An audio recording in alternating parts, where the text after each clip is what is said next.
नमस्कार किसान भाइयों, आप सभी का एक बार फिर से स्वागत है हमारी चैनल एल पटेल में। आओ हम आपको एक समस्या बताते हैं। ये आप देख रहे होंगे कि हमारे प्लॉट पर एक पौधा जो है ये सूख रहा है। ये पौधा जो सूख रहा है, ऐसी समस्या हमारे किसानों के साथ चने में काफ़ी ज़्यादा होती है। ये क्या होता है इसको भी मैं आपको बताता हूँ। जैसे ही हम जड़ निकालेंगे, हालांकि इसकी जड़ तो काफ़ी स्ट्रांग है, वो टूट ही गई, बताओ। जैसे ही हम जड़ निकालते हैं तो हम ये देखते हैं कि जड़ के अंदर, ये एक अच्छा पौधा निकाल दिया हमने। जैसे ही हम जड़ निकालते हैं तो हम देख रहे हैं कि जड़ के अंदर कोई भी ग्रोथ आपको नज़र नहीं आ रही है। बिल्कुल जड़ें जो है वो स्थिर हो चुकी है। तो ये जो समस्या है ये हमारे यहाँ 3 फैक्टर्स से होती है।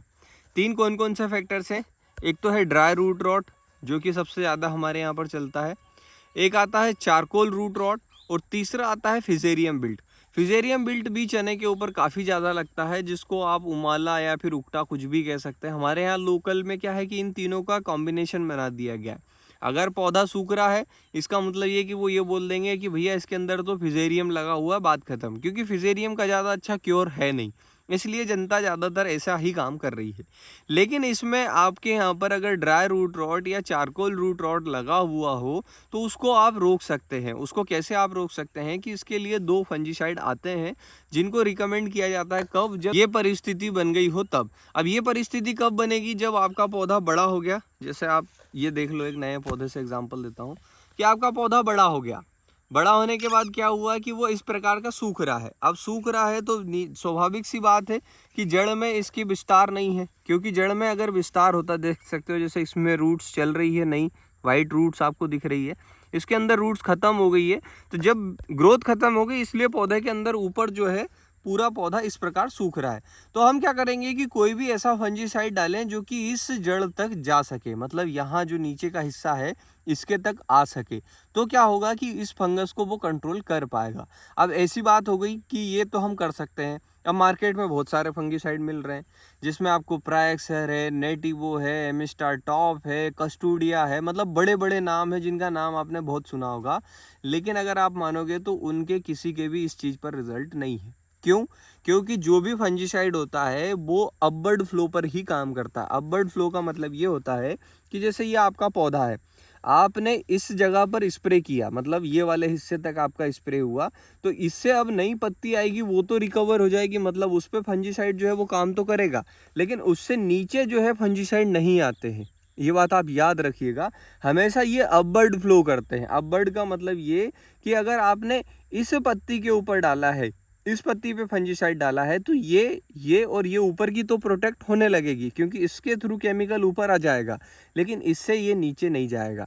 तो क्या हो रहा है कि हमारे किसान भाई अन्नाप शन्नाप केमिकल डाल रहे हैं इस पौधे के ऊपर, जिसमें ऊपर से नीचे आने की समस्या है। मतलब ऊपर से नीचे कुछ नहीं आ रहा है, बस वो डाले जा रहा है, डाले जा रहा है, डाले जा रहा है, रिजल्ट जो है वो ज़ीरो मिल रहा है, पैसे खर्च हो रहे हैं और उसका प्रॉफिट नहीं आता। तो हमें क्या करना है? हमें ऐसा फंजीसाइड इसके अंदर डालना है जो ऊपर से नीचे की ओर ट्रेवल कर सके। तो उसमें कौन कौन से फंजीसाइड है? सिर्फ 2 ही फंजीसाइड है जो कि ऊपर से नीचे जाते हैं, जिसमें एक आता है धानुका का लस्टर नाम से, जो कि काफ़ी ज़्यादा फेमस है, जिसके अंदर एक केमिकल जो है वो कार्बन डाइजिम आता है और दूसरा जो है वो अपवर्ड डाउनवर्ड फ्लो करने के लिए आता है। दूसरा जो है वो है बायर का एलिड नाम से। बायर का एलिड नाम में, उसमें भी आप देख रहे होंगे कि 2 वे सिस्टमेटिक लिखा होता है। इसका मतलब ये कि वो ऊपर से नीचे भी जाता है, नीचे से ऊपर भी आता है। तो जब आप प्लॉट पे स्प्रे कर रहे हो, मतलब अगर ये कंडीशन है आपके पौधे की खड़ी हुई और आप इसमें स्प्रे कर रहे हो, तो आप इन दोनों में से किसी एक को ले सकते हैं। उसमें आपको जो डोज रखना है वो कंपनी डोज ही रखना है। कंपनी डोज कैसे रखना है? उसके साथ एक लिफलेट आता है, उस लिफलेट को आपको खोलना है और उसमें जो डोज दिया गया है कि इसे 1 एकड़ में डालना है या 2 एकड़ में डालना है या आधे एकड़ में डालना है, उसी डोज पर आपको दवाई को डालना है। तो क्या होगा कि वो आपके यहाँ से एब्जॉर्ब होगा, यहाँ पर जो समस्या है उसे ख़त्म करेगा, आपकी नई ग्रोथ आएगी और उससे आपके जड़ों का फुटाव और पौधे का जमाव दोनों चालू हो जाएंगे। तो ये चीज़ है। आप अगर अब बात करें कि उसके साथ आप क्या मिला सकते हैं उस फंजीसाइड के साथ, तो उसके साथ में आप सब चीज़ें मिला सकते हैं, बस सल्फर को नहीं मिलाना है। मतलब जो भी न्यूट्रिशन है, सीधी सी बात, जो भी न्यूट्रिशन है उसे नहीं डालना है उसके साथ। उसके साथ आप इंसेक्टिसाइड मिला सकते हैं, टॉनिक्स मिला सकते हैं, उसके साथ में आप सिलिकॉन बेस्ड सर्फेक्टेंट मिला सकते हैं, लेकिन उसके साथ कोई भी न्यूट्रिशन नहीं मिलाना। जैसे NPK हो गया, 05234 हो गया, 0050 हो गया, सल्फर हो गया, कोई भी ऐसा न्यूट्रिशन नहीं मिलाना है ताकि वो ज़्यादा अच्छा अपना काम कर सके और ये जो समस्या है इससे आपको रिकवरी दे सके। तो यही सब कुछ था जो किसान भाई को समस्या अभी चल रही है उनके लिए। और जिन किसान भाइयों ने लस्टर या फिर धनुका का एलिट उपयोग किया है वो लोग भी नीचे कमेंट कर सकते हैं, ताकि जब भी कोई नया किसान उसे पढ़े और उन्हें लगे कि हाँ इसका रिजल्ट मिल रहा है तो वो अपने आप को इस चीज़ के लिए जागरूक कर सके कि वो डाले, क्योंकि ये चीज़ें महंगी है, बहुत कम ही किसान डालते हैं, तो आपके रिजल्ट से उसको फ़ायदा हो जाएगा। बाकी वीडियो देखने के लिए धन्यवाद।